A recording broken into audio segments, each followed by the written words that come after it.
It was Christmas Day, 1985.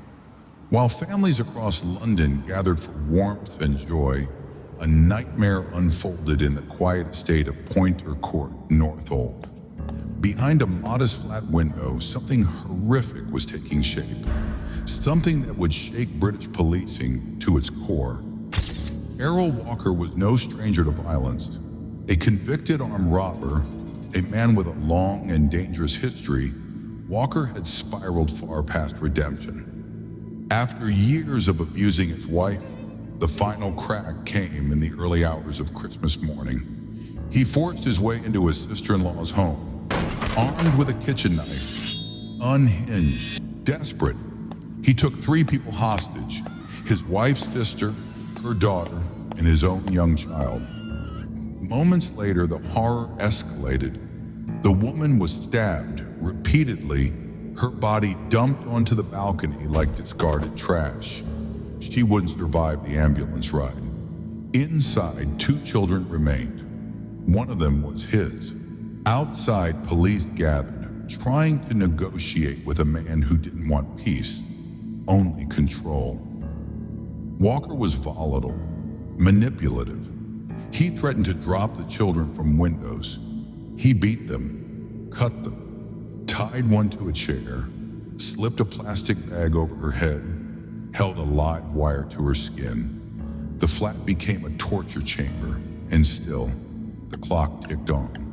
The order from above was clear: avoid force. Try to reason with him. Appeasement was the strategy.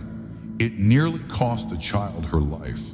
Specialist officers from D11, the Met's little-known firearms unit, were deployed.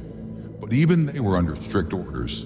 Do not fire unless absolutely necessary. For 29 hours they watched, waited, listened. Then came the mistake. Walker stepped out onto the balcony. He spotted a riot shield left behind in the chaos. Moved for it. Officers sprang into motion, but miscommunication put them at the wrong end of the building. Walker made it back inside, barely, and that's when everything changed. Stun grenades shattered the windows. Smoke and debris filled the air. In the confusion, 2 officers climbed through the kitchen window and entered the flat in darkness. Inside, they found Walker, on the sofa. The child clutched against his chest, the knife pressed to her throat. They shouted warnings. Walker moved. One officer raised his weapon. 3 shots, 2 hit. Walker slumped, unconscious. The girl was rushed from the flat, bloodied but alive. Walker survived, but his fate was sealed, charged with murder, attempted murder, and a string of other crimes. He was sentenced to life behind bars. He was drowning in silence no one could hear, not a monster, just a man consumed by fear.